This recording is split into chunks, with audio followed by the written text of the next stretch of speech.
Wow, that was awesome. Outstanding. I got Jonathan Taylor on my fantasy football team, and he scored what, 4 or 5 touchdowns? I think I'm in first place now, baby. Woo! I think I'm playing against Jonathan Taylor on one of my other leagues, so I'm not even checking the score. You're messed up, dude. Yeah. I'm going to catch you in our league. Outside of that, there's no good news to report. No, I mean, the only good news after today is for those who want to see Matt Nagy fired, this is probably my opinion, the dagger in his coaching career. Oh, absolutely. And not that he was out there, not that he blew the defensive coverage and all that stuff. It's just the way this team loses. To lose at home to an undermanned Baltimore Ravens team. I know you didn't have Khalil Mack. I know you're missing Allen Robinson on your side as well. But at home to a team like that didn't have their superstar MVP type quarterback, that's just it's unexplainable. You should have won that game. I'm at a loss for words. I've been saying that they should have won the last 2 games. Definitely should have won this game. They're 3-7 now, and even if they win in Detroit, they'll go 4-7, and they're just kind of like treading water. Minnesota is they won today, so they're way past the Bears now. So I don't know what else to say other than that this loss, other than Justin Fields getting hurt, was that was bad enough. But then now you top it off by losing to an undermanned Ravens team at home. I mean, for you guys who I see people in the chat saying fire Matt Nagy. I think you guys are going to get your wish. Well, and I think, in my opinion, and I'd love to debate this with you if you feel otherwise, but this is an indictment, too, of Ryan Pace. The roster is not there. The roster is not there to be able to sustain injuries to certain players. Now, I know that most NFL teams, when you lose your number 1 defensive player, it's going to have an impact on that team and could potentially mean the difference between a win or a loss. But what we saw in terms of a breakdown from the defense didn't have anything to do with the pass rush. It had more to do with the lack of emphasis on tackling, the lack of talent in the defensive backfield. It had to do with lack of talent on the offense in terms of playmakers, so that when A-Rob goes down, who has not been having a good season to begin with, but he's your number 1 receiver. But when you lose your number 1 receiver and now you're starting Damiere Byrd and Marquise Goodwin, those are your 3 and 4 guys. No, this has to do with Ryan Pace failing to develop a roster that can compete against teams that don't have their number 1 quarterback, that don't have their MVP quarterback, and instead are starting an undrafted free agent, a guy who was considered not football worthy to be drafted from, and get beat by that young man. For me, it's like I said, I've defended Ryan Pace in the past here, and I'm not in a fire Ryan Pace. I'm not on that team yet. I mean, I'm more on the fire Matt Nagy Pace now, or team, I should say. But Pace for me has done. I mean, he inherited a bare bone roster, and he's developed and drafted some quality players. Now, has he made mistakes? Yes, and we've just gone over those mistakes, in previous shows, so we're not going to rehash that. But what I feel Ryan Pace, and there's nothing for me to kind of put out there in terms of this is what I know happens, but from my feeling is just kind of seeing him go through a couple of these coaching regimes is he defers a lot to his coaches, right? So if his coach says, you know what, let's not go get player A, we can go lesser route and go, player C, D, or E, by because this guy's had either had experience with this one player or he thinks he can fit into a system. I think he defers to that because a lot of the things what he's done is he's deferred a lot of the salary cap onto the defensive side, and that's what hurts. If anything hurts Ryan Pace today, it's all that cap money on the defense, and the defenses will let them down today, right? Andy Dalton came in cold off the bench, does what a veteran quarterback does, comes in and helps you win a game when your starter goes down. And he did that. Now, that was a miracle play, that 4th and 11 where I don't know what the Ravens were doing, all out zero, blitz and just let one-on-one coverage, touchdown score, whatever. But the money is all on the defense, and the defense the last 2 games, once the Bears have taken the lead late in the ball game, have let this team down and has led to losses. That to me hurts Ryan Pace because that means that the money up front is not making the plays. Now, again, Eddie Jackson wasn't in this game. Now, Eddie Jackson made a difference in terms of not blowing that coverage, the one that Deion Bush blew today. But again, goes to your point. Then there should be better backups in terms of maybe some veterans that are 1 year cheap deals or whatnot, just to bring in there to be able to be a quality backup. For if a starter goes down. That's where I agree with you there, Aldo. But in terms of just a clean fire Ryan Pace slate, I'm not there yet. But because I still think he's done some pretty positive things in terms of the draft, in terms of some trades and free agency. A lot of people in the chat room are saying something that you tweeted out probably in the middle of the third quarter or early the fourth quarter, is that was Matt Nagy now calling the plays. It looked like it.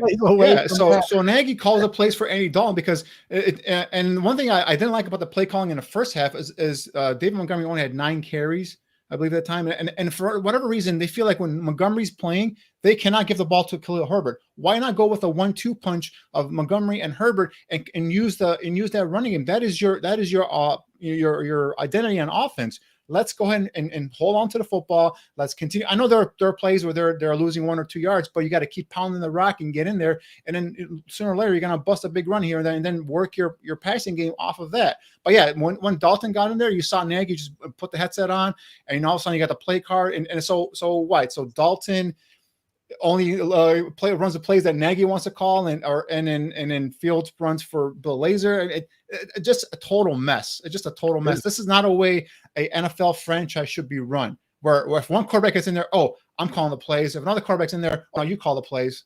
And the same thing, we saw the same thing with Trubisky last year, right? When Foles and Trubisky were in there. So it's like when Trubisky got in there, Lazor got the calls again, and then when Foles was in there, it was Nagy calling the plays. So it's just so confusing.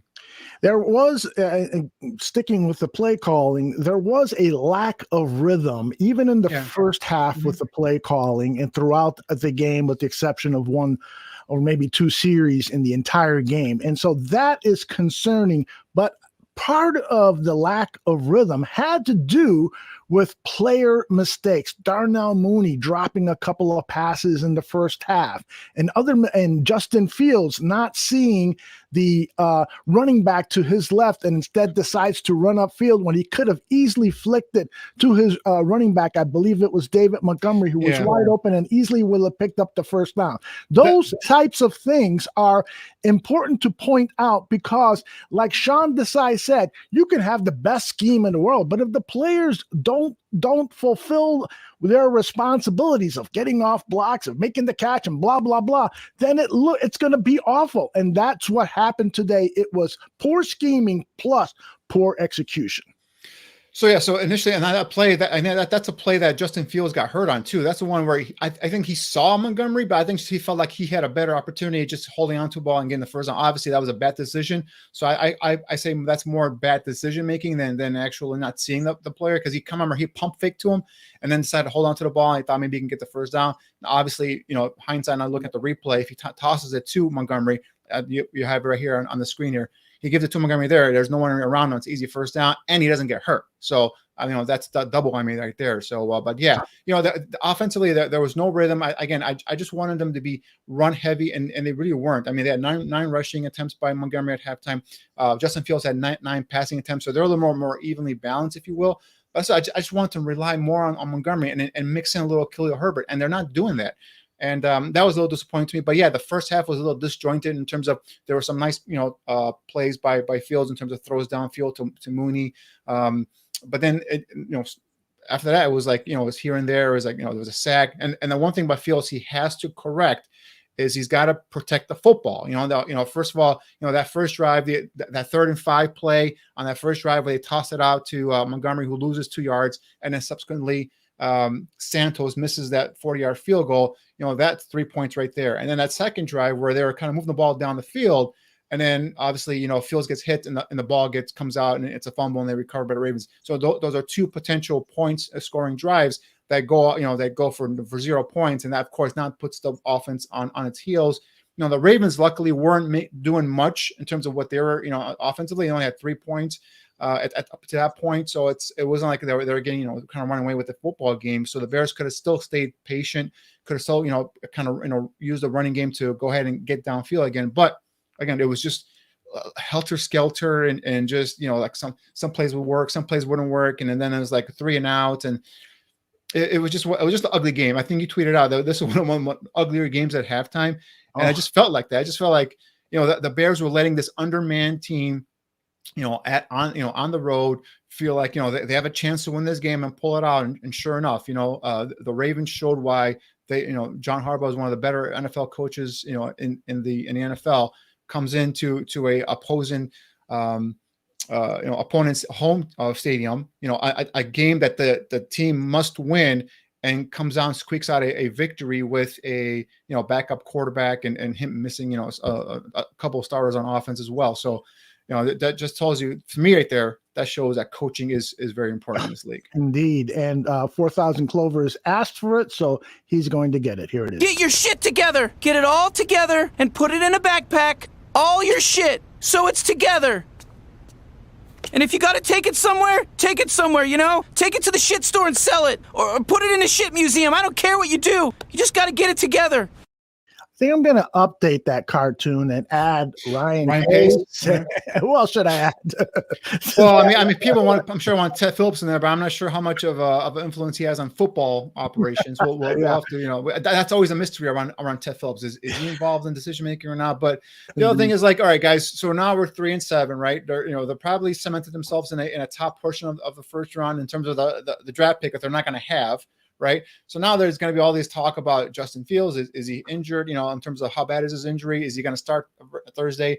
Is Andy Dalton now the quarterback to go with, and so on and so forth? So there's all these question marks, that people are going to be talking about firing this guy, firing that guy. The whole organization, it just seems like there's always these, after a 3 or 4 year period of a regime, there's always these like unanswered questions, and people are just upset, and they want people fired, and you want total clean slate.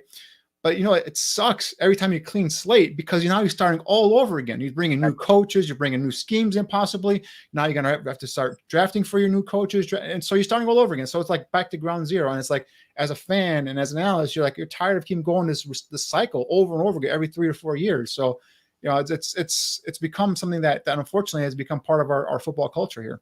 Yes, indeed. But at a certain point, you have to say, all right, this is not working. We have to start over. And it's a painful decision, but the quicker you make it, the better it is in most circumstances. Now, we've talked before how the general managers on some teams like San Diego, the Chargers and the Cardinals and so forth, they stuck with their general managers through really bad times. They went through multiple coaching changes. They went through multiple quarterbacks. And now it appears that those teams all have a chance to win in the postseason. So the question is, do you stick with Ryan Pace after he was basically forced to take John Fox as his head coach, and he chose Matt Nagy, which we are all in agreement now that Matt Nagy is not the guy, and he drafted Mitchell Trubisky, and we have hope that Justin Fields will be the guy. Those are the two major decisions that Ryan Pace has made. And so the question is, do you give him another year? Do you let him pick the next head coach? And does he have the thinking, the strategy, the vision to build around this quarterback that he traded up for? Because he didn't with Mitchell Trubisky. The fact of the matter is that as much as I dislike Mitchell Trubisky, the fact is that Mitchell Trubisky was not done no favors at all by the Matt Nagy coaching regime. And we saw that, right? We saw that how it's gone on here with Matt Nagy in terms of he was brought in as this, quarterback whisperer, if you will, some innovative play caller, and he's not, and we know that. Now, the thing with Ryan Pace, and I just said earlier in the show that I am not ready to get rid of Ryan Pace. I'm like teetering, but I'm not 100% there. I'm there with Matt Nagy. I think he's got to go. It's time to move on. Time to, especially for Justin Fields' future. I think you need to bring in someone who's going to be able to help develop this kid. Now, with Ryan Pace, in terms of that question, if you're the McCaskies and you're Ted Phillips, whoever's making that decision, is if you're going to give Ryan Pace another crack at hiring a coach, it can't be a 1-year thing, right? So, if either you're going to give him, 3-4 years, another 3-4 years to work with his new coach he's going to hire. And then after that time, you say, it's not working, then do a full clean slate. Justin has I some apologize ribs, for interrupting. so Matt we'll keep an eye on Nagy's at that the and see where podium. that goes. And then Duke Shelley has a hamstring. So those are the two guys in regards to injuries. Compliment the Ravens for playing hard and finishing that game with the win. For us, obviously, it's unfortunate to lose the game the way we did, back-to-back weeks like that. The guys are battling, but in the end, we're not finishing. So I want to compliment Andy Dalton for being able to come into this game in this environment and right away have 2 plays and get going there with that. And then in the end, in a crucial situation, situational football, for him to make plays the way he did, I think it shows to who he is as a quarterback, who he is as a person, and for the offensive guys to battle there in the end to give us a chance to win. The defense, I thought, swarmed all day long, did what they had to do, with the tackles and the sacks. But in the end, I know that they're frustrated because of not being able to close that game and finish the game. So the result of that is that we lose, and and obviously special teams too. We had the 40-yard missed field goal, and then we had the partially blocked punt. So we got to. We don't have time. We lose days because of the Thanksgiving game, so we got to move on to Detroit. But with that, I'll go ahead and open up the questions. Broken wrist? Again, I don't know any of that right now. So. Was it one play that he got hurt on, or was it a cumulative thing? I don't know. I have no idea. Yeah, I think there was a play where he fell out of bounds we'll that he got up slowly. That might have been the start. Justin's help, but if he is healthy on Thursday and able to play as a year starter. Again, I gotta see exactly what type of injury he has, because it is his ribs. So we got to see, okay, how much effect does that have for him? So we'll get into all that, and that's not where we're at right now. You should say if he's 100% healthy, he's a starter. Right, that's what they asked him. Score Mm-hmm. under 2 minutes, and the defense doesn't come up with the stop. It's just how does it sit with you and the team where you were close to winning those 2 games and you couldn't finish? Yeah, just like it sits with everybody else. You got to finish. You got to be able to end the games and close them out. And in the end, it's situational football. You have the lead in 2 games to be able to close it out and win both of those games, and we didn't do that. Have you gotten an as the one concern? I'll have to find out what kind of coverage breakdown there was. They ran a couple big chunks there with the DPI, and then that one there as well. So I'll have to look at that later. And how dispiriting is that to have a play with busted coverage in the situation that you're in? Yeah, can't have it. Can't do it. You go through the usage of your 3 timeouts in the second half. Mm-hmm. You have to go through which scenarios. First one, what about those headset? Yeah, there's a headset issue on that. My headset went out completely right at that point. I thought I was talking to the guys, and I wasn't. And so then at that point, I had to. You don't have a play, you don't know what you're going to. So Tabor's down there with me as a special teams coordinator. So I was essentially playing the field position to punt the ball. But then once I was able to be able to get it back and know what we wanted to do, we got aggressive there and went for it. And the second one was 4th and 6. There at the end, right? There's been a warning, 4th and 6. Yeah. So that one there was, that's a crucial down and distance to make sure you're 100% ready for what you need. And so the clock was running down. And I think for that one, you'd love to be able to keep it, because if you don't get it, I think there was like 1:48 to go, and you have 2 timeouts. So for some reason, if you don't get that, you have 2 timeouts and can still get the ball back. And so that was one where we just felt like we weren't, with the clock running down, we felt rushed before we snapped it, and we wanted to be smart about that. So it ended up working. Finally, the PAT. Yeah, so that one there, again, we're at a point where you have the celebrations, you have guys coming back and forth, and then also knowing that you're up, those 4 points where we were. You want to be able to make sure you have everything you need personnel wise and going for it, et cetera. There was also the penalty. So you move it half the distance, make it from the 1, you use it on kickoff. So there's a lot of stuff going on at that point, but that's why we used it, to be able to make it a 6-point game. How process. I don't want to do the field there, with or without the headset going out. Yeah. Yeah, well, we felt like that's the play we had all week long. That's not a new play or anything we made up. That's the play that we had. And if you get it, it looks good. And if you don't get it, it looks bad. Did a headset going out affect you? I'm just trying to figure out what you're thinking. No, I was communicating on, you're talking through that scenario. The play before that's 3rd and 1, we took a shot. And, so we just missed it. Mooney caught it, but couldn't get the feet in bounds. And so now as you're communicating and going through it, you're talking through decisions. Tabor's down there on the special teams, and I'm on the headset with Bill, and we're all talking through, you do need to think about field position right there, right? Because of how your defense is playing. But you also have the ability of knowing, do you feel good about your 4th and 1 play? So there's that balance. And so then all of a sudden in the middle of that, as you're talking, I think I'm talking and my headset's out. And so that's when in order to not make it 4th and 6 and just play the balance, you punt it. And then, but once I knew, then I got my headset back. That's when I called timeout to go for it. On the final PAT, why would you ever send the kicking unit even out for that? Well, again, that's part of the process of, do you go up 5 and do you go up 6, and that's the communication part on us.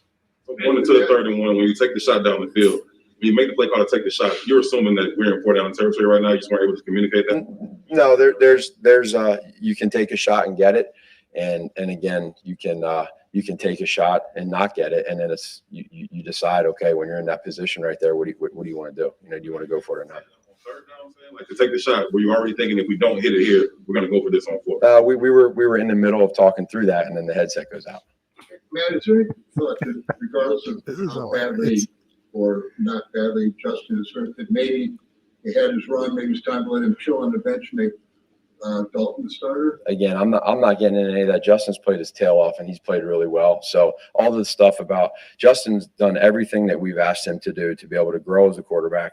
He got hurt, so he's done everything to be the starter, continue to be the starter, and he's done everything to be the guy and continue to work hard at where he's at. And there's a lot of we just got to see where Justin's at. I mean, that's when you're talking about ribs, you got to find out how much it affects them. So we as a staff got to talk through all that.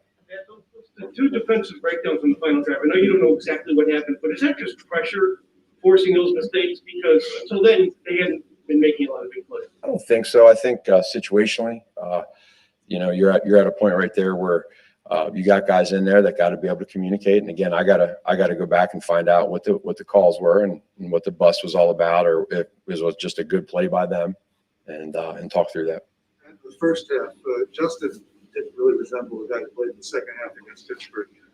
Did you try to make changes? Was it a different game plan situation, or we just didn't get the rhythm fast enough? No, they're a good defense, and they're going to present different things to us. And so I think we had 17 plays before the 2-minute warning. So we had 4 total drives in 2 minutes. So 17 plays, it's hard to get into a rhythm. And I think it's, it starts with that first drive. We got down there and we ended up missing that field goal. But you have to check me on that. But I'm pretty sure just rhythm-wise, we weren't getting into that. Aren't those 17 plays kind of a I think that's part of it. Yeah, we have absolutely. Yeah, seen enough. What do you think? Yeah, I've seen enough. I've heard enough. I'm done with them. 3rd and 1. If you're not going to go for it on 4th down, why throw it deep there? And then his headset went out. So that's the only. But you're not calling the plays. So why right? Because Bill Lazor's calling the plays. Right. So if your headset went out and you're not talking to the guys, why can't you just have Bill Lazor? I'm just tired of the whole sham that it is right now. It's just a poorly run football team right now from top to bottom, in my opinion, in terms of the coaching staff. And we don't see players develop on a continuous basis, on a regular basis. We've continued seeing this whole season, decent defensive backfield, coverage breakdowns, right? Like that's got to stop. And it just, again, Eddie Jackson's not in there. Fine. But, Deion Bush has been on this team for a long ass time. He should know this defense, and for him to, and for them to be miscommunication between him and the corner, whoever. I've watched the tape and see exactly what the breakdown was there. But that can't happen, especially in a crunch time situation where basically your playoff lives are on the line, or any chance of making the playoffs is on the line at home versus a backup quarterback making his first NFL career start. That just cannot happen, especially on a defensive unit that's taken up what 60-70% of this cap on this team or something like that. The numbers are crazy here. That just cannot happen. So, up front, we talked about Roquan Smith having a phenomenal game, continuing his ascension as an elite linebacker. Robert Quinn had a tremendous game as well. I think he basically made the Pro Bowl after today's performance with 3 or 3.5 sacks he had in today's game. So, stepping up big time with Matt out. But you just cannot have these breakdowns defensively. Whether that's coaching, whether that's the players not being able to communicate. Something's got to get fixed there, right? And we've talked about it. What is it? 2 years now, Aldo. Missed tackles in the defensive backfield. Again, there was that one play where Deion Bush has a nice, Eddie Jackson impersonation with the Ole as Huntley breaks up, cuts it up inside on and gets a key first down in the first half. So, that's got to stop. And it's just, to me, it comes down to coaching, right? That's all I can tell you right now, is because if the players aren't good enough, then they shouldn't be here, right? But if they are good enough to be on this NFL roster, then they got to be coached up. And to me, they're not being coached up enough. So, just typical stuff like, my headset goes on and I have to call timeout and it was just, I'm just done with this. I'm done. By the way, a lot of people were commenting about how red he looked in that post-game conference. And it appears to me that was a YouTube problem, because I'm looking at my TV set and he doesn't look red at all. So that could have been a technical issue, but he did look like a man who is totally defeated.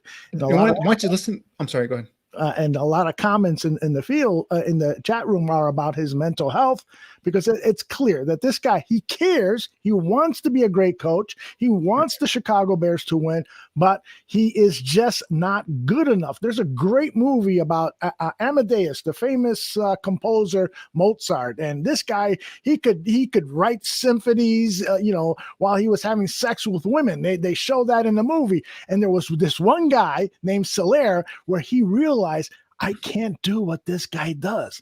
I can never be this great. And that's what Matt Nagy is going through now. He is going through the realization that he's not an NFL head coach, that he can't get these guys fired up, that he doesn't have the capabilities to take a coaching staff and with that coaching staff, stimulate and inspire the players to go out there and play full 60 minutes, to understand the game plan, to execute it effectively. He can't do that, and he's realizing that right now. Who says we're not well cultured here at the bar room? We're talking about composers.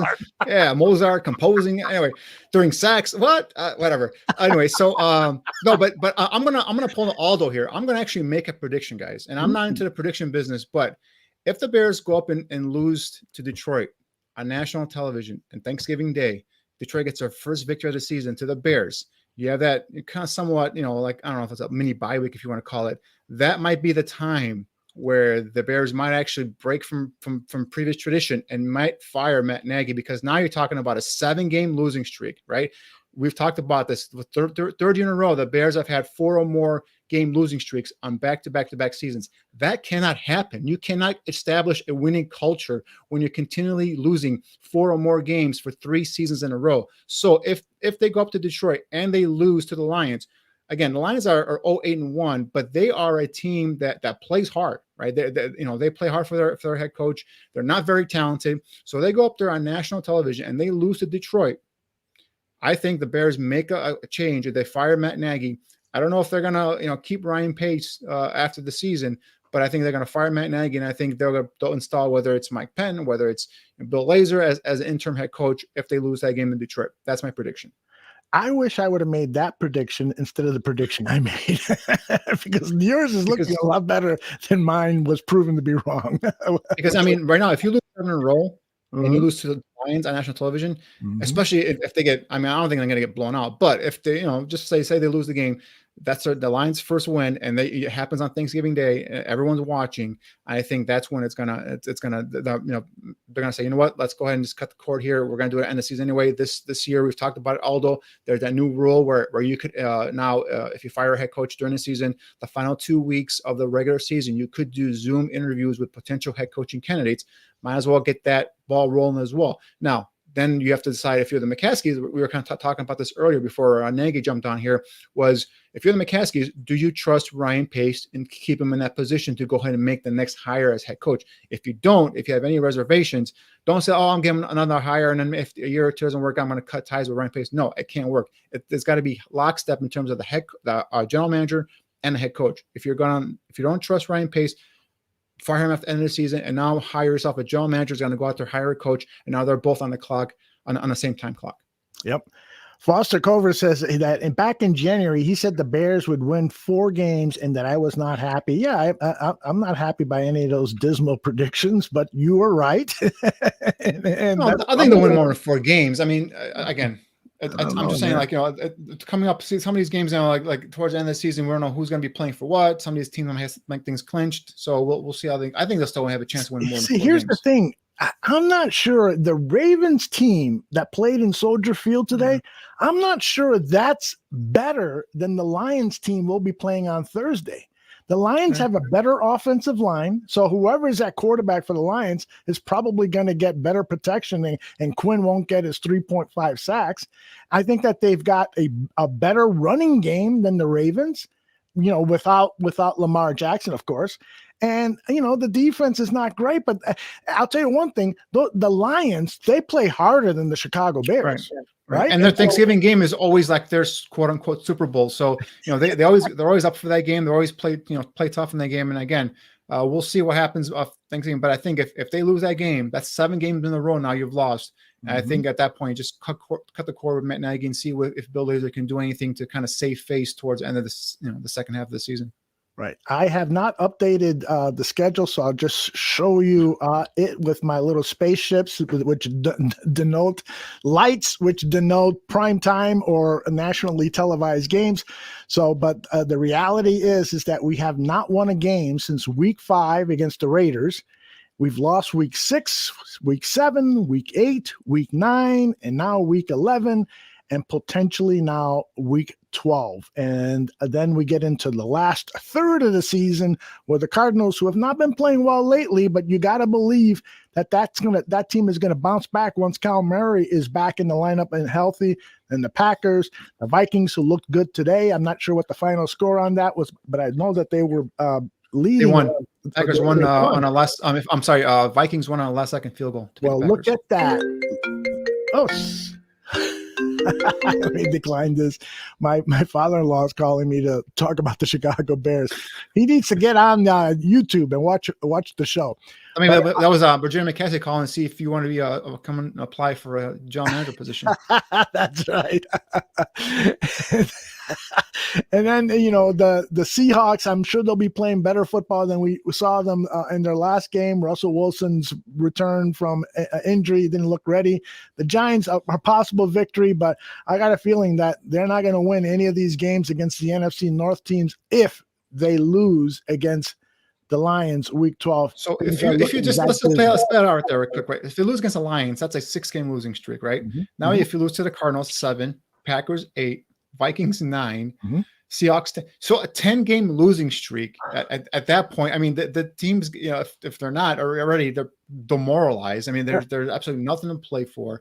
I mean, the fans are. I don't know if the fans are going to show up at the games at Soldier Field other than just to yell "Fire Matt Nagy," which is, you know, on national TV, keep it heard, which is kind of embarrassing for the organization, if you ask me. But it's the whole thing now is like, if you lose 10 games in a row, if you play that out right there, Aldo, that is horrible, and that's probably like the worst case scenario. So that's what I'm saying. Like this game against Detroit, if you don't win that game, then you got to do something to spark this team, to give them some life to play for the rest of the season. So I just don't know what they're going to do if they lose that game and they keep this coaching staff.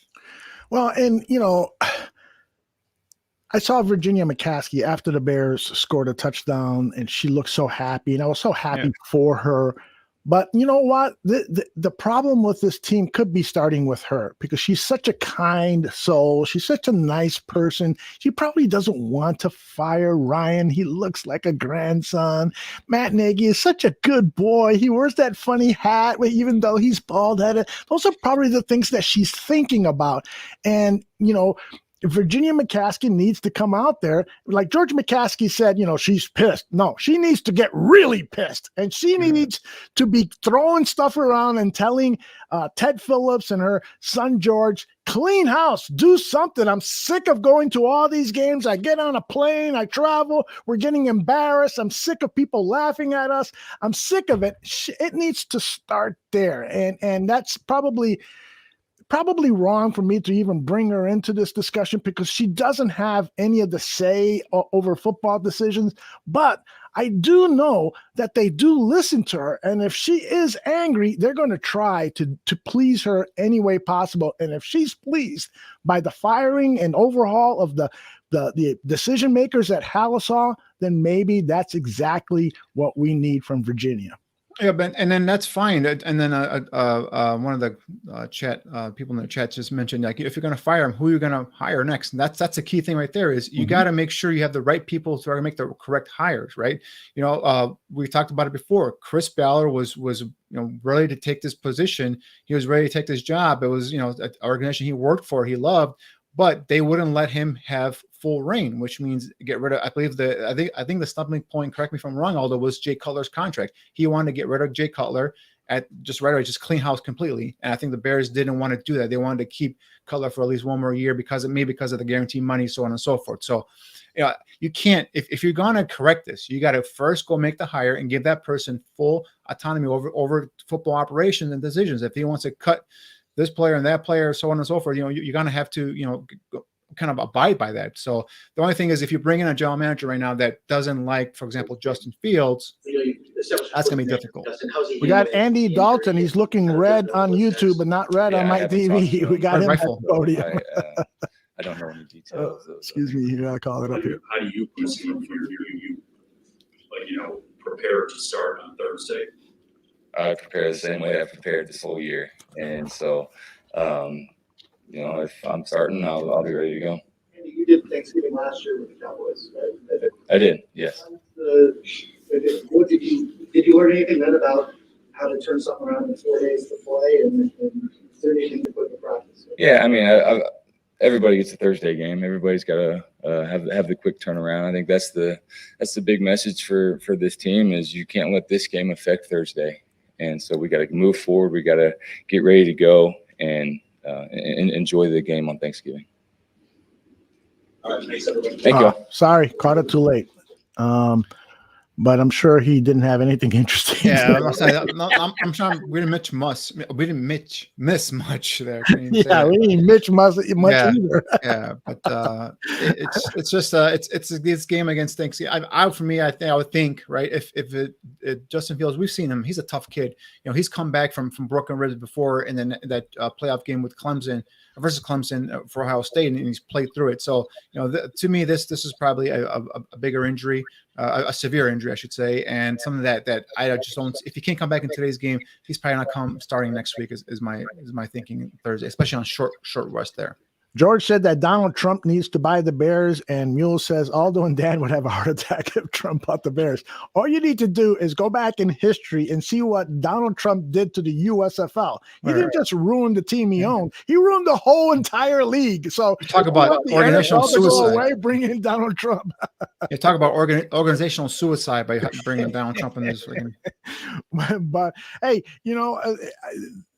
I believe the Bears can get back to winning like they had in the 80s and for portions of the early part of this century if they just bring in the right general manager. But the problem is there anyone in the organization that can make that decision?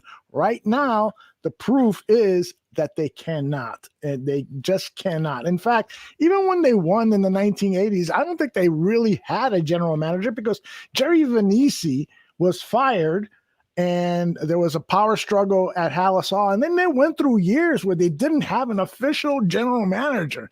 Mark Hatley was performing those duties for a while. And I don't have the timeline exactly right. I'm sure Dan Aguirre can talk about this Tuesday. Mark Hatley was making those decisions of a general manager, but he didn't have that title. And so, this organization, the Chicago Bears organization, has been dysfunctional for a long, long time, and it needs to be corrected. The only thing with the 80s was there was no salary cap, there was no free agency. If you drafted well, and just correct me if I'm wrong, who's the name of that general manager in the 80s that pretty much drafted the entire? He just passed away maybe 10 years ago. The general manager that Dick I got into a fight with. Of the Bears? Yeah, he was a general manager. He drafted pretty much the entire 84-85 team. Oh, Jim Finks. Jim Finks, yeah. Hold on, let's see who's at the podium here. It looks like Darnell Mooney. Going into that play, did you assume you guys were going to go for it on fourth down if you didn't connect on third and one? No, I had no idea that we were going to go for it on fourth down. I just heard that somebody called something. I don't know if it was us or them. Something happened that stopped the play. And I just heard somebody was calling Andy. And when I was running off the field I guess we were just trying to see what they were going to do or make up our mind if we wanted to go for it or whatever. I didn't know. But then when we went out there, we swapped the punt team and the offense went back out there and we went for it. With Allen Robinson being out for this game, how did you deal with the added pressure that the defense would focus on you since you would be the primary receiver? How did you prepare this week for that? No pressure at all. I mean, I just tried to take every opportunity that I could and try to make the best of it. Knowing A-Rod was out, a big vocal point of our offense, so I knew I would have to take care of the other load that he has, and I was up for it. There was a lot of opportunities missed out there that I definitely very mad about, but I can only just go forward and just work on it and try to get back and have a great game on Thursday. Danny, at halftime, I said that this game was somewhat of an audition for Darnell Mooney to see whether he could be the number one receiver for the Chicago Bears, because that's been a question that you've received on Bear Truth, that we've seen on social media. Lots of people asking, can Darnell Mooney be a number one receiver? If this was an audition for that, let's just say that it was, how do you think that he did today?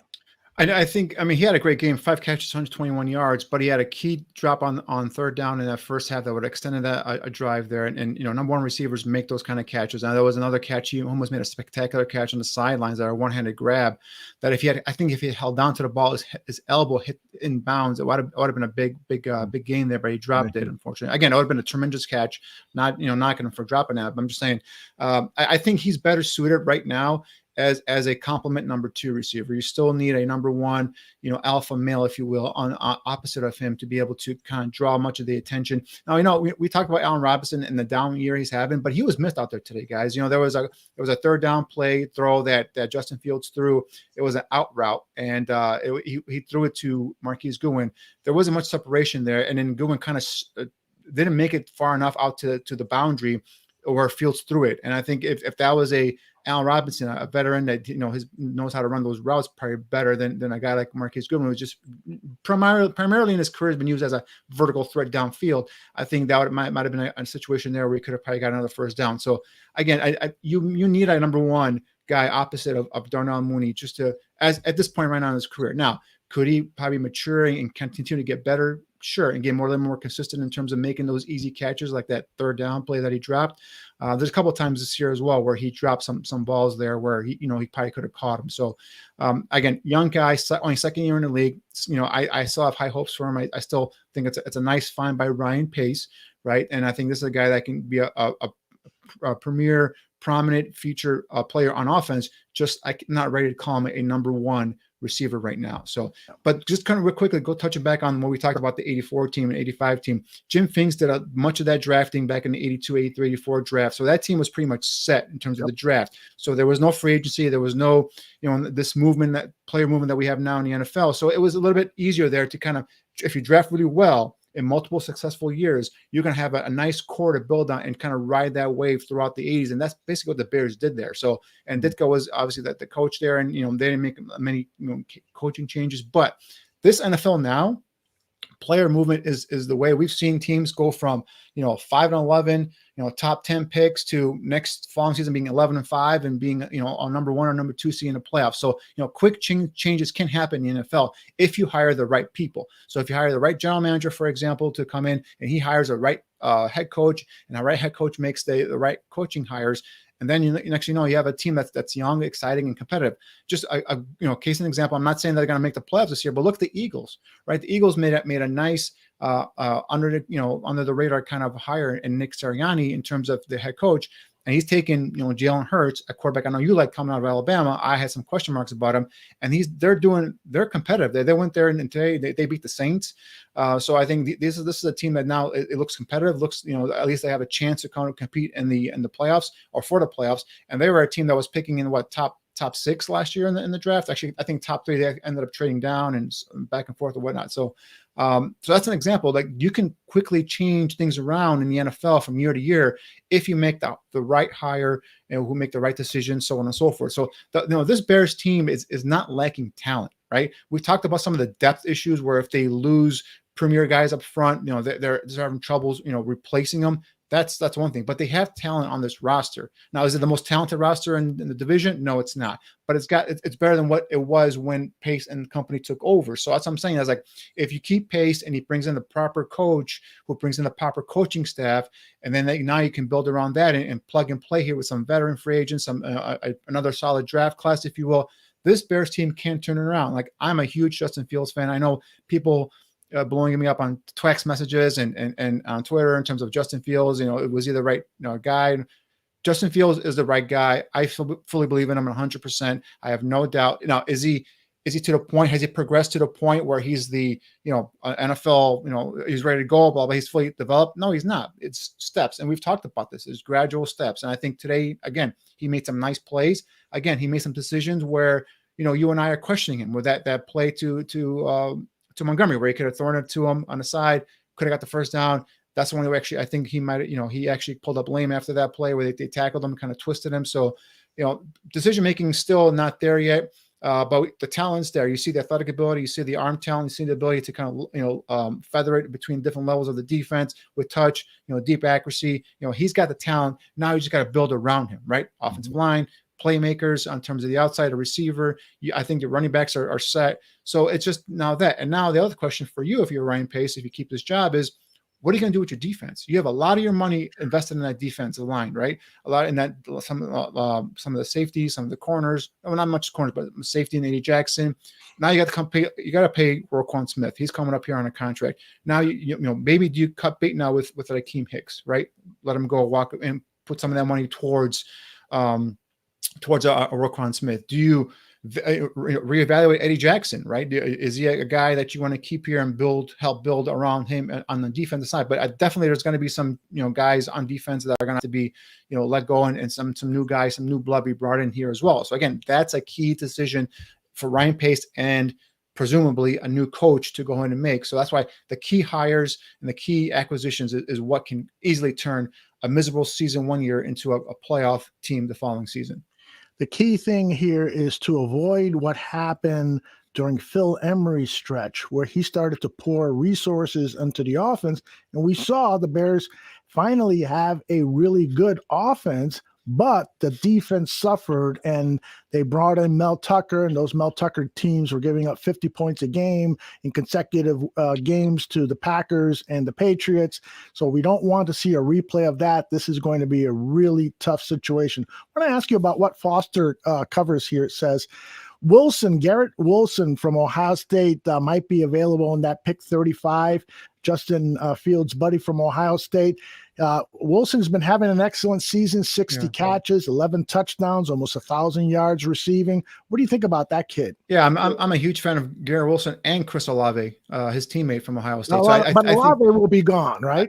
I think actually the flip side, I think Olave might be available at 35. I think Garrett Wilson has played this year and proven that he's a big play downfield player. Olave does the same thing as well, but Olave for me is a guy that his yak after the catch is not really there. He's a guy that really catches the ball, makes some nice plays downfield, but he's kind of cut down real quickly, and he's not a guy that extends really plays, breaks tackles after the catch. Garrett Wilson is a guy that also gives you that vertical threat, but also gives you a little bit more, a little slant and go. You throw him a 5-yard slant, you guys can bounce off some tacklers and get some more plays down the field. So as of right now, I think Garrett Wilson has a chance to go, late first round, mid first round area. And I think Chris Olave might be a guy that could probably be available for the Bears there at 35, but definitely receiver is going to be a position of need. Obviously we've talked about offensive tackle is going to be a position of need for me. Safety is going to be a position of need. Linebacker is going to be a position of need. And again, we're just talking about a couple, positions here, but if we sit down and break down this draft, what's going to be needed, we're going to probably touch base on every single position besides obviously quarterback and running back. Just off the top of my head right now are two areas that I don't think they need to touch with this draft. But cornerback is a position they're going to have to look at as well. So, right there, we touched five or six positions on defense alone and 2 on offense that we could think of off the top of our heads. So there's going to be a lot of needs coming on this team here. And boy, it's a scary situation. Mule Skinner is asking about Daz Newsome. He should get some playing time. And I spoke with Greg Gabriel about this. And Greg says, well, if he's playing good in the scout team, which is where he's getting his practice reps, if he's playing good, then the Bears would make that decision to bring him in. They would have activated him today. But probably he still is not playing at a level in practice that they say, well, he would be better than Goodwin or Bird or any of these other guys. Your thoughts on Greg's approach here? Yeah, obviously we're not privy to what they're doing on the scout team in practice. So, and Greg makes a great point in terms of if they're showing out on practice on the scout team, that maybe bring him in. But does Isaiah Coulter do anything for you? So that's the thing is Rodney Adams was a kid that did a lot in terms of the preseason and with connection with Justin Fields. He's a guy I'm surprised didn't get a call up in terms of maybe making a play here and there. This coaching staff, we're kind of believing or trusting that they're making the right decisions based off what they see in practice. At this point, do you guys trust the decision making of this coaching staff and say, oh yeah, they're bringing the right guys here to play? I remember Damian Williams was getting carries and snaps ahead of Khalil Herbert. It wasn't until Williams got hurt and Montgomery was hurt until they gave Khalil Herbert a shot. And now what happens? Now Montgomery's back, which is fine. He's number one tailback, but they're not giving Khalil Herbert any carries. Why not? He was a guy that proved to us that he could carry the load and be a force. A nice 1-2 combo of Montgomery and Herbert would be a nice situation to have in the backfield. So that's why not utilize that strength of yours, Bears coaching staff? Those are the questions I have. So, do we trust them to go ahead and bring the right guys off the practice squad to play? I don't know. I don't know if I can say I trust their decision making right now. So I haven't seen anything in Isaiah Coulter during the preseason or during any sort of the games or anything like that. Obviously, he must be doing something in practice probably that caught their eye, and that's why they elevated him to the active roster. But again, he wasn't put out there. We saw Demir Bird out there again running those whatever he does routes and then not getting the ball to him. The one thing I did notice though, although let me know if you saw the same thing. Once Dalton got in there, we saw more guys get involved in the passing game. Right, we saw Jimmy Graham get 2 catches. We saw Demir Bird get a pass catch. We saw Marquise Goodwin obviously with that touchdown throw. So is that now just his comfort level with these guys because he's worked with them throughout the whole season in the preseason? Is it Justin Fields not now getting to the point of his progression where he's going to multiple options, maybe locking into 1 or 2 guys pre-snap and then post-snap? That's the thing we got to look at. If that is a Justin Fields thing, that's something he's going to have to take a look at and sit back and say, look at the tape. Like, all right, Dalton came in there cold off the bench, and right away he got Jimmy Graham involved. He got Demir Bird involved. He got, you got to spread the ball out here more. What is he doing? At that point, I have to put that on Justin Fields. Say, hey, Fields, let's sit down and say, why are you not going through a progression like the way Dalton? And I understand Dalton's a multi-year veteran in the NFL. He's seen a bunch of these defenses, and he kind of knows how to read defenses, but and the next progression of Justin Fields is you got to get there now. You got to get to the point where you can now spread the ball out to multiple receivers as well. That's exactly correct. I totally agree with your assessment there. Andy Dalton, there's no disputing. Anyone who wants to debate this point, Danny or myself will kill you. Andy Dalton at this point sees the field 10 times better than Justin Fields. He sees the field, and Justin Fields is still not seeing 100% the field. We saw that today on that play where he failed to dump off the pass and he decided to try to run for the first down. He failed to just flick it to David Montgomery. There were other plays last week on the Bare Truth. We saw Allen Robinson wide open down the middle of the field, but he made the decision to test the cornerback who was guarding Darnell Mooney on the sideline. You got to be able to see the field and see the open player, anticipate those guys are getting open, and that just takes time. Mm-hmm. The thing is with Justin Fields that I don't want to speak for you, Danny, but correct me if I'm wrong. The thing with Justin Fields is that we think that he's going to develop that characteristic that Mitchell Trubisky was unable to develop. That's the big point here. That's the thing. It's Andy Dalton is a multi-year veteran. Andy Dalton has been through the wars, if you will, seen a bunch of these, these defenses and knows how to attack these coverages. And that's the thing with Justin Fields. Right now, Dalton can read defenses pre and post snap better than Justin Fields. You're right, Aldo. But how Justin Fields is going to get better is if he gets live reps, gets action in games, and then develops that ability to get to the level of Andy Dalton. Plus, on top of that, his skill set, his ability to throw the ball deep accurately, his ability to get away from pressure, his ability to run as a carrier and use his legs. That's what gives him that added element to help the Bears win games. And now, but the more you retard that progress or that ability to get out there and play and learn under fire, that's more you're delaying your ability to be successful offensively as a football team and his development as a future starter. So that's why you and I have been adamant about Justin Fields needs to be out there and give the Bears the best opportunity to win. Hey, Justin Fields, did a great job last week in hostile territory, primetime game, bringing his team down against arguably maybe a better or same kind of caliber defense on the road and gave his team a lead, right? And then the defense, again, let the Steelers drive down and win the game. So Dalton did the same thing here. He came in, made a couple of throws. That touchdown to Darnell Mooney, that was a screen throw. Why wasn't that in the game with Justin Fields? We've been calling for screen press, whether it's to receivers, whether it's to running backs. Why is that not in the game plan for Justin Fields? Right? He can make that throw. It's you and I can make that throw. It's not a difficult throw to make, but he comes in and he makes that throw, a touchdown, bam, they take the lead, so on and so forth. And then that lucky play where he beats that coverage, that zero blitz coverage, and he gets a touchdown to Goodwin also is a play that probably shouldn't have happened, but it happened. Give him credit for that. But with Justin Fields, his ability to, once he gets to know the defenses, once he fully be able to comprehend what's going on, he's going to get better and better. And just that talent. Look at this throw right here. This is a throw that he drops it on the run to his right, just with accuracy and touch to a streaking Darnell Mooney. And he's getting hit at the same time he releases the football. Those are the special type of throws that he can make that guys like Dalton, some other quarterbacks the Bears have on their roster cannot make. This is what we're talking about. You see these kind of plays here. That touchdown last week to Mooney against Pittsburgh, that was another special type of play that physically, athletically, Fields can make, Dalton can make. So why retard his progress and sit him on the bench and let him just sit there and kind of learn off of tape instead of letting him go out there and you're not going anywhere anyway this season apparently. Let him go out there and let him learn under the fire and get to the point where hopefully by next season, coming into the season, he's got more of a understanding of what defenses do, how to attack them.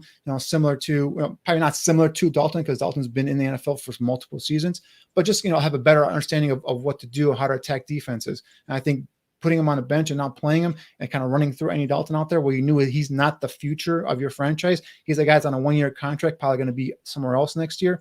It's just not going to be something that's beneficial for the organization. Yep.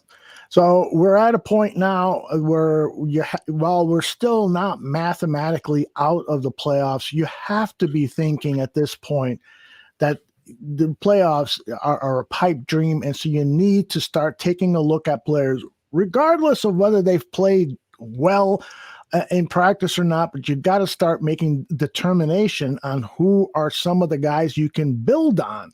So, guys like Tevin Jenkins, if over the next week or two, he proves that he's healthy enough to play, we need to see him in the lineup, right? Yeah, if he's healthy enough, and that's the thing we talked about on Bare Truth is that back injury is something that he needs to prove to me that physically he's still strong enough to be able to go out there and be able to maintain his ground and not put himself in a position where he could get hurt even worse. So if he is healthy, he's fully cleared, he's got his strength back. Yeah, I put him out there. Now I wouldn't say I'll put him out there and bench a guy like Jason Peters. Right, I'd put him out there and see if there's a position where there's an injury, maybe a guy's playing nicked up a little bit, and then if not, I'll just make him active. And in case something happens during the game, I'd insert him in there, whether it's a left guard, right guard, whatnot. So I wouldn't just necessarily give him a starting position and be like, all right, go out there and start, because this guy is not, right now to me there isn't a guy that, other than maybe a Sam Mustafa. We can argue back and forth that a guy who hasn't been playing really well. Unless you want to make the change where you bench Mustafa, move James Daniels to center, and plug in Tevin Jenkins there at right guard, that could be something you could try if you want to. If you're the Bears, to kind of look towards the future. If Mustafa is not going to be your future center, that's a move I can see happening. But right now, I wouldn't bench anybody and just say, all right, we're going to put Tevin Jenkins in there, because that wouldn't be fair to the guys that have been out there playing for 6, 7, 8, was it 9 games now, 10 games now? So I wouldn't do that to them. But if there's an opportunity to get him in the lineup, if he's fully healthy and cleared, definitely get him out there. I could see we talk about a guy like Daz Newsome. If we can get some of these guys out here, Demir Birds is on a 1-year contract. Marquise Goodwin had a touchdown catch today, but really he's not a guy that's going to be here multiple years. So get some of these guys on the off the practice squad or off your bench, and let's see what they can do too in terms of the receivers, because you're going to have to get out there and learn about these guys. And I was really disappointed that Jasper Horsted was inactive, because I thought with Allen Robinson out, you opportunity here to utilize all 4 of your tight ends and maybe even flex out a Horsted at a receiver, maybe a Jimmy Graham at a receiver, because you remember Horsted was a receiver in college. So maybe you could have used that size. You never got to the point where you're in a red zone territory and you could, kind of throw the ball up there for him. But I like to see what he could have done, right? Let's get him active. But again, he was inactive. They carried 4 tight ends for the game.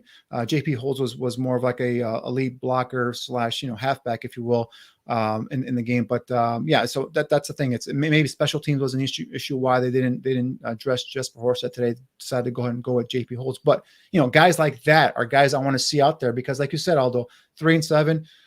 Chances are very, very good chance you're not making the playoffs. Chances are there's going to be a big changes coming at Hal Hall at the end of the season. So might as well get whatever young guys you have out on the field, and let's see what they got. The passing numbers don't look great for Justin. 4 out of 11, 79 yards. It is interesting that 3 out of those 4 completions were explosive plays. Right. But 11 out of 23 for Andy Dalton, 2 touchdowns.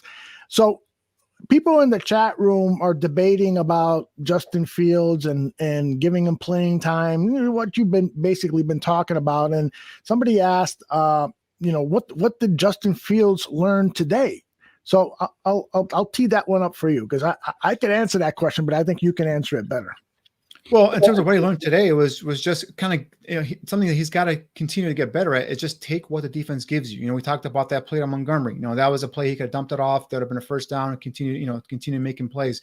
In terms of ball security in the pocket, he's gonna have to continue to put 2 hands on the football, and even if he's hit. And I know it was like kind of a sort of a blindside hit, but nonetheless, you're a quarterback. You have the ball in your hands. Was it 90% of the time? You need to make sure you have ball security on that football. So that's another thing he's got to work on. And then just continue to get press. Now, the one thing that disappointed me when Fields was in there was the tight ends were not involved. There was a couple of throws to Komet that were off target, but I don't think Komet had any catches until Dalton got in there. Again, correct. Jimmy Graham got 2 catches when Dalton got in there. We saw Marquise Bird. I'm sorry. Demir Bird get a catch. We saw Marquise Goodwin get catches. That guy was able to go through and spread the ball to other players on offense. That's something I want to see Justin Fields get better at as well. So, decision making, ball security, and then using all your weapons. However, I know they're not great weapons, but if Dalton can get the football to them in situations where they can make plays, let's do the same thing here as well. Now, I also would argue as well that we saw the play calling change a little bit once Dalton got in there as well. We saw the Bears open up a little bit more. It just seems like Matt Nagy and the coaching staff trust Dalton more in terms of his decision making. Maybe it's because they feel like he's better in terms of reading defenses right now at this stage and making the proper decision in the pocket. But if you want the young quarterback to get better and continue to grow, you kind of have to teach him and coach him up. And I just don't know why there's 2 separate game plans. Same thing we saw last year with Trubisky. With Trubisky, we kind of knew he was limited in terms of his ability to get the ball downfield with accuracy and touch. So that's why they kind of use the whole, ball possession, run the football, roll them out kind of things, which worked for a little bit. But again, that's your limiting your offense. Here with Justin Fields, we know he's got the ability to get the ball downfield. We know he's got some accuracy and touch. Okay, maybe he doesn't have the full knowledge of the offense or the ability to decipher defenses pre and post as some of a veteran like Andy Dalton does, but coach him up to the point where you're comfortable at least taking shots downfield and getting other guys available, other guys involved as well. So again, I'm going to be here defending Justin Fields because I think the kid's promise and his potential is outstanding, and I still believe in the kid. I'm not saying he's a finished product. I'm not saying he's a guy that today is going to be a Pro Bowler, but I'm saying that I believe in his talent. I believe in the kid's character, and I believe in his determination and hard work and how bad he wants it. And I know the NFL has seen some positives with Justin Fields that they are saying that he is now, a positive, young, promising prospect there at quarterback. So, take this kid and develop him and nurture him and just continue to let him get better and better. And that's how I feel. I feel like in year 1 or year 2 or 3, you're going to see a kid that's had potential to make Pro Bowl rosters. So I still believe in the kid big time. Absolutely. And so to those people, like I got into a debate with Mike North on Twitter today because, he still is a believer in Mitchell Trubisky. He might be the only one. Him and Mrs. Trubisky, I think, the only ones believe in Mitchell Trubisky. I think so. So the issue is that people like Mike and other people who are down on Justin Fields have to take into consideration that Justin Fields did not have any snaps at all with the first team, not anything of substance. Yeah, he had a handful of snaps. But like Allen Robinson said at a press conference 2 or 3 weeks ago, that they weren't able to establish a connection because it was Andy Dalton taking the vast majority of the snaps. So these are the snaps that Justin Fields needs to take. Now, he didn't play as well as he could have. He could have been helped by Darnell Mooney making the catches. He could have been helped perhaps by a little better play calling and so forth. But Fields himself made enough mistakes here for us to say, darn it, Justin, wish you wouldn't have done that. Wish you would have spotted that guy open. Wish you would have thrown a more accurate pass. That's all legitimate complaints. But you got to take into context that this guy needs snaps in order for him to meet his potential. There's no way that you're going to sit this guy 2 or 3 years and he's going to come out and play great. No, that's not the way the NFL works now. He has to be out there and play, and we've got to take those bumps. Now, if anybody is going to say to me, this team would have a better record right now if Andy Dalton would have started every game, I'm not going to argue that. Because I think that's what Matt Nagy was arguing when he said that Andy Dalton is a starter, because he knew that Dalton's experience could potentially lead to more victories than Justin Fields. So I'm not going to be a big arguer about that. But I will say this, if Justin Fields would have been given the first team snaps throughout OTAs and preseason and so forth, and he was the starter with all that proper teaching and practicing and so forth, then I think that the Bears right now could be a 500 or better team. But that wasn't the case. And so you got to take that into account when you're evaluating Justin Fields. For me, it's the opposite. I don't know if Andy Dalton started versus the Browns, you think the Bears would have beat the Browns that day, the way they were playing that game? I don't think so. What game would Andy Dalton come in and if he had started, would he have helped the Bears win? I don't know. I just don't see it. Again, Andy Dalton is right now a very good veteran backup quarterback. He did today what he is supposed to be doing, right? He's supposed to come in and help get his team get out of a situation in which the starting quarterback goes down, help them possibly get a victory. He did that. He did his job today. He's a guy that can come in, probably start next week versus Detroit and give you a reasonable effort, in terms of a respectable effort, in terms of, quarterback play. But he's not a guy that long-term is going to be your starting quarterback. We've seen that play out, guys. Andy Dalton right now is a very good veteran backup quarterback. Justin Fields is the future of this team. He's a guy that needs, like Aldo said, needs to go through those rookie mistakes, through those lumps, and learn from them. The one thing we learn about this kid is that once he makes a big mistake, he goes back, he gets coached up, he looks at it, he learns from it. He generally doesn't make it again. right? So that's the thing it's kind of encouraging about him is once, and he's a hard worker. He's a guy that's going to work on his craft. He's not going to sit back and sit on his, Ohio State laurels or what he's done so far in the NFL, but he's a guy that's going to go out there and work on his craft and continue to get better. So the one thing with him is just get him out there, get him the experience, just don't get him hurt. That's it. Don't put him in a position where he's exposed to big hits or situations where he's going to get, cold clocked and God forbid he's got a long-term injury. And that's what you want to do. You want to protect the kid as well. So maybe that's what they're doing with some of the limited play calling, is they're kind of protecting him, instead of, making them go out there and taking these, 4 or 5 step, 5-7 step drops. He's out there, 2-3 steps, get rid of the football, which is great, which is fine. But just continue to kind of build on week to week, give him a little bit more and more and more until by the end of the season, hopefully he's not fully developed, but he's going to be, on his way to being a fully developed quarterback.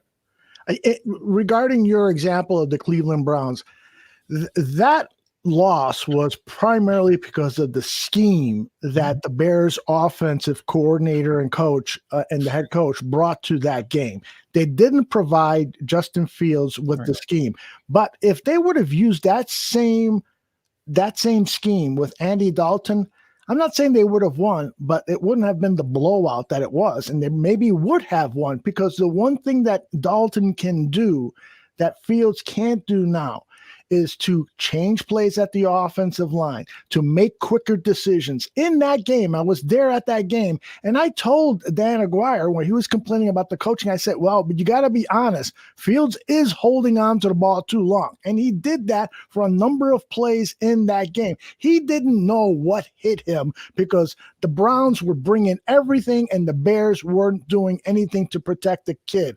Dalton has seen that before and would have reacted in a better way towards that. Now, I'm not saying, again, I'm still saying Justin Fields all in. I'm all in on that. But I'm saying that at this point, we should have. I'm saying when we drafted Justin Fields, we should have made the decision to make him the number 1 quarterback immediately. That's the key thing here. Yeah, and you make some valid points in terms of that Browns game, but I saw the way that that line was blocking that, and that was if you want to say it, a quote unquote, an Andy Dalton game plan. That wasn't a Justin Fields game plan, right? So yes. Even if Dalton was in there, I just don't see how he would have been able to beat the Browns on that day. Now, I'm not saying the Browns are like a unbeatable team. I'm just saying that the way they're blocking, the way they're not blocking, and I saw the tape, and there are a couple of situations where there's a receiver open here and there. Maybe Dalton would have hit those plays, maybe continue some drives, but in terms of putting points on the board to be able to beat the Browns that week, I just don't know. Again, we won't know, right? We're just kind of going back and forth here. But from my opinion, I don't know if Dalton could have done that. Andy Dalton is a guy that's very limited now. He's a good veteran quarterback to have on your roster, but he's just not a guy I'm going to hang my hat on and say, all right, you're going to go ahead and win me, 10, 11 games anymore in an NFL regular season. It's just not a guy I believe in like that. So, my gut feel is that they're going to sit Justin Fields on Thursday to protect those ribs. They're probably tender. Let's hope that the x-rays come back negative and that there aren't any hairline cracks or fractures or whatever. But because it's a quick turnaround, my gut feeling is that Dalton will start Thursday against the Detroit Lions.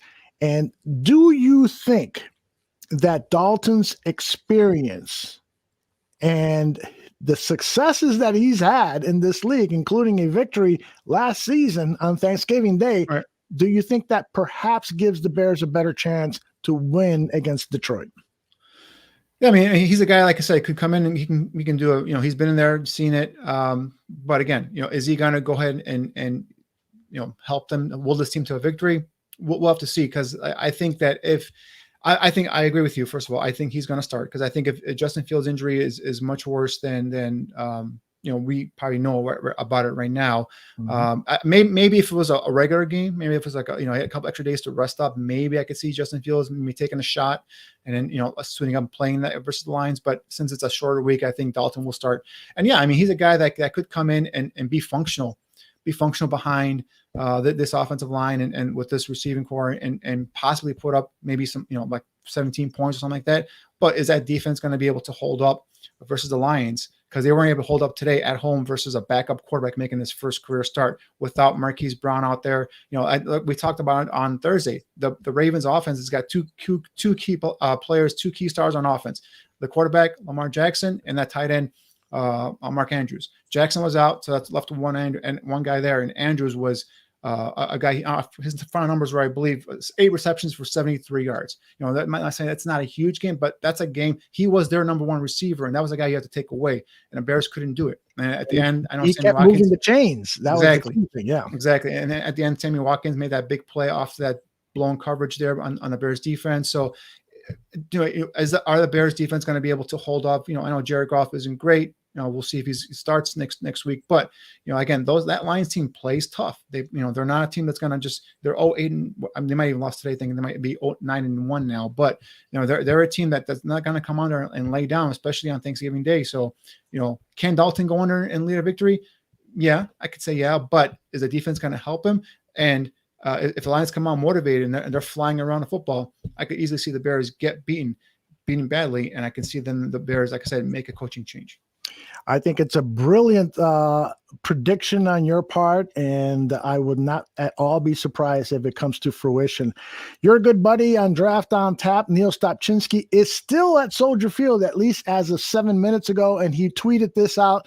He's shooting the bull with fans there. People are pissed. Not that they lost the game pissed, but legitimately pissed off. I hope Virginia McCaskey understands this energy around our professional football team right now, because it's not good. So that's why I agree.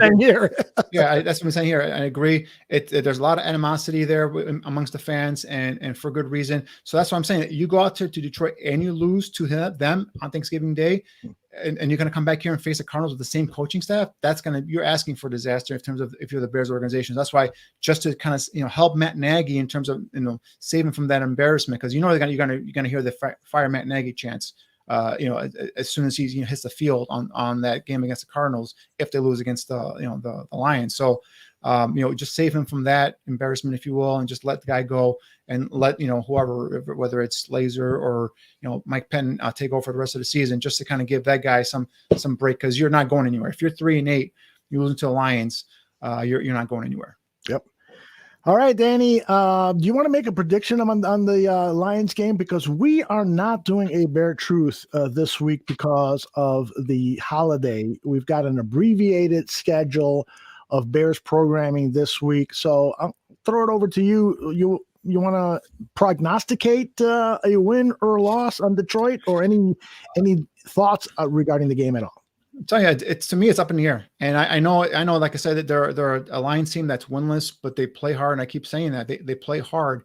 But with Fields out, Dalton in there, I know he made a couple throws today that people get excited about, but this could be a toss-up for me. I mean, it really is. It's a game that I can see the Bears losing, and it's not a game that I predicted them to lose a couple weeks ago. It's a game that I pretty much have put in the win column. So now it's a toss-up for me, and I could easily see them going up there and looking futile and not really coming out with a victory. So just because I think they're the better team, I think that they could go out there and win. I'll give a prediction of the 24-17, for example, with the Bears win. But I could also easily seeing that score being flipped and reversed, and the Bears, like I said, taking another one in the loss column and really lighting a fire on that hot seat of Matt Nagy up at Hallis Hall.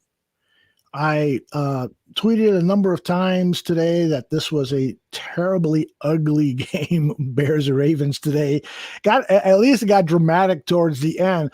But my prediction is that this Bears Lions game is even going to be uglier. And the only thing that I hope we see is that the Bears team at least comes out to play and understands the tradition of being a Chicago Bear, playing the Detroit Lions.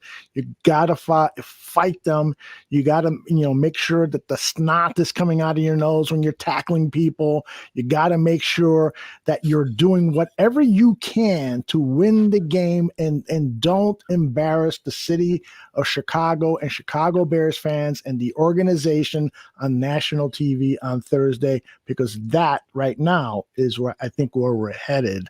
This team appears to be giving up on head coach Matt Nagy, and he appears to know that his fate with the Chicago Bears is about over. And they don't have to get blown out either to be embarrassing, right? Because you go up there and you lose to this team, whether it's by a field goal or a touchdown, you still lost to a winless team on national television, and you've lost 7 in a row now. Is it 6 or 7? I keep mixing the number up. I think it's gonna be 6 in a row. That's just I honestly how you come back from that. And if you're Matt Nagy and this coaching staff, so that'll be a big egg in your face for an organization, for the Bears, if that happens, especially on Thanksgiving Day, national television. Everyone's watching, right? Even the out of town fans that like other teams and don't really pay attention to the Bears. Everyone's watching Thanksgiving Day, and if you go up there and lay an egg, that's bad news. Yep, indeed. Hey, Danny, I want to thank you profusely for jumping on today to fill in for Tyler Ellis and John Buffone. And I know you've got a little sick one at the home right now that you want to go off and attend to. So please head out there. Thank you very much. We'll talk to you real soon, and we'll come up with a game plan on the next Bear Truth and everything else that we're working on here at the Bar Room. So thank you very much. And thank you, everyone who participated in our show in the live version. And if you liked what you heard, tell your friends about it, because the show will be on demand, both on audio, podcast, and video. And tomorrow at around 2:00, it'll be Greg Gabriel. We'll get his thoughts on it. Now, he thought the Bears were going to win today, so it'll be interesting to see what his feelings are going forward against the Lions, which he thought that could potentially be a loss. So we'll get his thoughts on that and much more right here on the Bar Room Network. Take care, everyone. We'll talk to you soon. Bye-bye.